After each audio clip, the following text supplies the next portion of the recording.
بسم اللہ الرحمن الرحیم نحمدہ ونصلی علی رسولہ الکریم اما بعد۔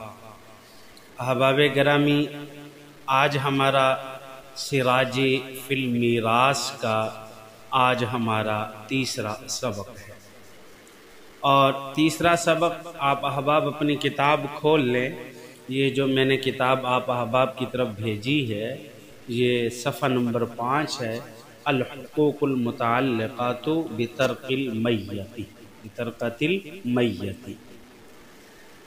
یہ ذرا عبارت دیکھیں، قال علماؤنا رحمہ اللہ تعالی تتعلق بترکۃ المیت حقوق اربعۃ مرتبۃ۔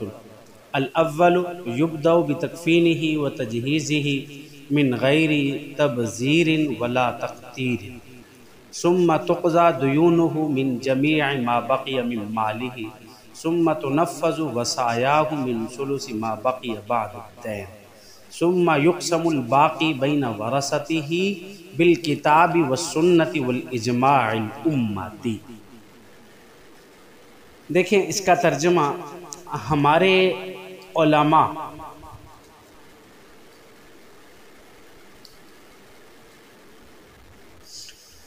علماء یعنی احناف نے فرمایا کہ میت کے چھوڑے ہوئے مال کے ساتھ ترتیب وار 4 حقوق متعلق ہوتے ہیں۔ سب سے پہلا حق، میت کی تجہیز و تکفین سے افراط اور تفریط کے بغیر ابتدا کی جائے۔ دوسرا حق، پھر کفن دفن سے بچے ہوئے میت کے مال سے میت کے قرض ادا کیے جائے۔ تیسرا حق، پھر قرض کی ادائیگی کے بعد بچے ہوئے مال کی تہائی سے وصیت نافذ کی جائے۔ پھر چوتھا حق، پھر بقیہ مال میت کے وارثین کے درمیان تقسیم کیا جائے، جن کا وارث ہونا قرآن و حدیث اور اجماع امت سے ثابت ہے۔ دیکھیں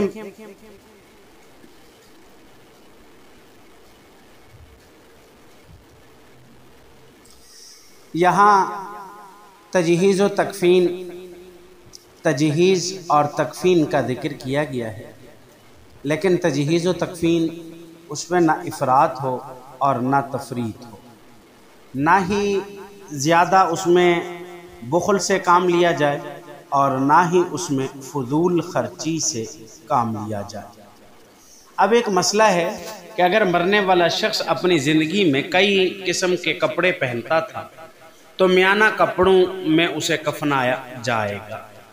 مثلا اگر اس کے پاس جمعے اور عیدین کے لیے الگ کپڑے ہوتے تھے، دوستوں میں پہننے کے لیے الگ کپڑے ہوتے تھے، اور گھر میں پہننے کے لیے الگ کپڑے ہوتے تھے، تو دوستوں میں پہننے کے جو کپڑے ہوں گے انہی کے اندر اس کو کفن دیا جائے گا۔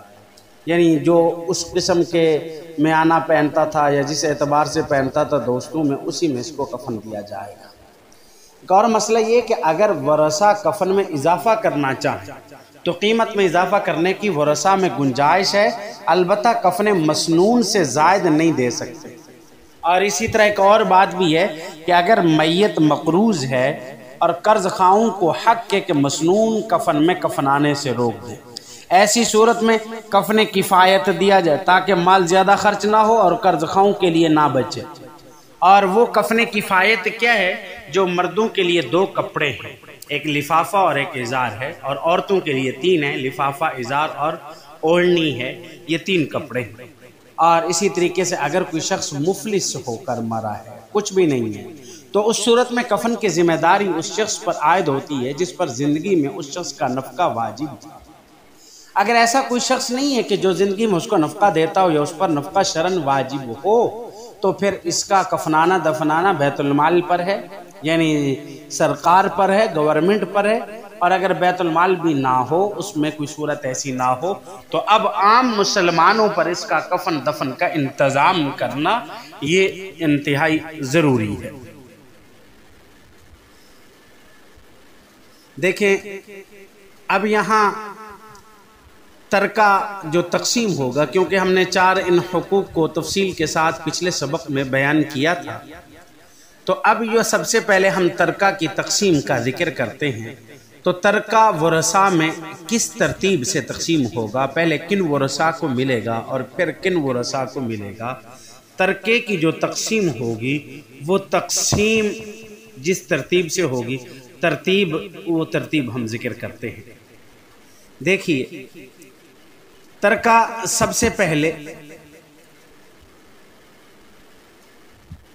اصحاب فرائض کو ملے گا۔ اصحاب فرائض یا ذوی الفروض وہ ورثہ ہیں جن کے حصے شریعت میں متعین ہیں۔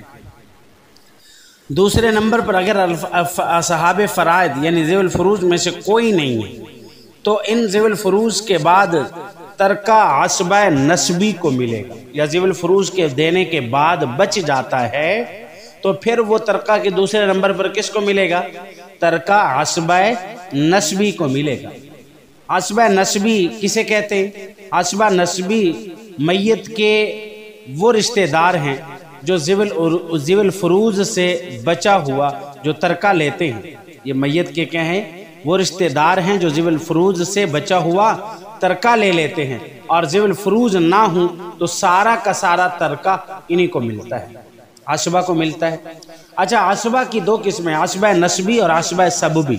عصبہ نسبی وہ ہے کہ جن کا میت سے ولادت کا تعلق ہو، یعنی رشتہ داری خون کا تعلق ہو، اور عصبہ سببی وہ ہیں کہ جن کا میت سے عتاق کا تعلق ہو، نسب کا اس میں کوئی تعلق نہ ہو۔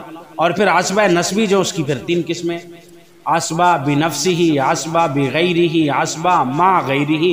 اس کی انشاءاللہ تعالی ہم تفصیل باب العصبات کے اندر انشاءاللہ تفصیل سے ان کو بیان کریں گے۔ ابھی صرف اتنا سمجھنا کافی ہے کہ عصبہ نسبی کی بھی دو تین قسمیں، عصبہ بنفسہ، عصبہ بغیرہ اور عصبہ مع غیرہ۔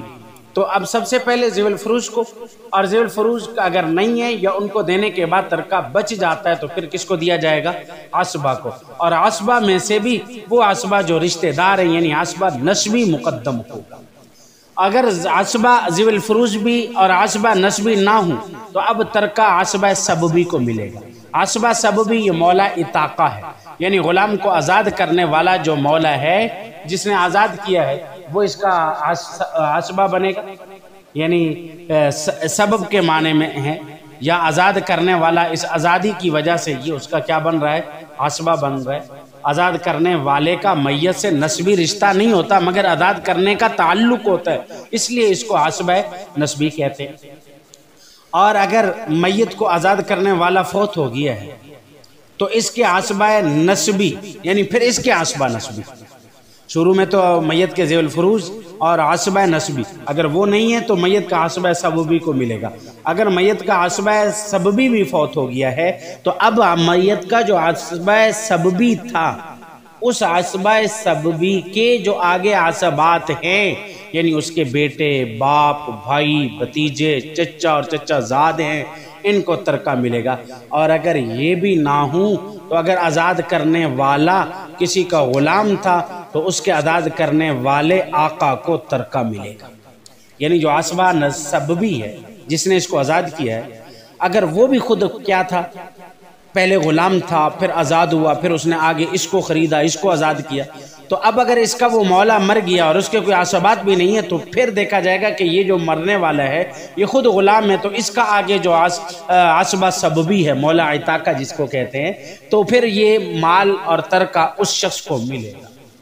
پانچویں نمبر پر اگر کسی طرح کی بھی عصبہ نہ ہو تو باقی ماندہ ترکہ دوبارہ نسبی ذوی الفروض کو حصے کے اعتبار سے دیا جائے گا، لیکن زوجین کو نہیں دیا جائے گا کیونکہ وہ نسبی وارث نہیں ہیں، وہ سببی ہیں، رشتہ زوجیت کی وجہ سے وہ وارث ہیں۔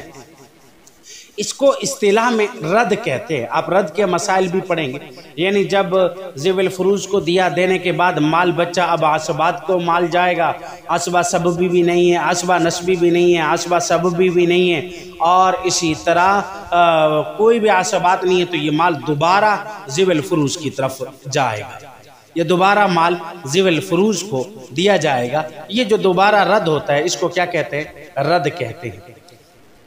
اگر ذوی الفروض اور عصبات میں سے کوئی نہ ہو تو ذوی الارحام کو ترکہ ملے گا۔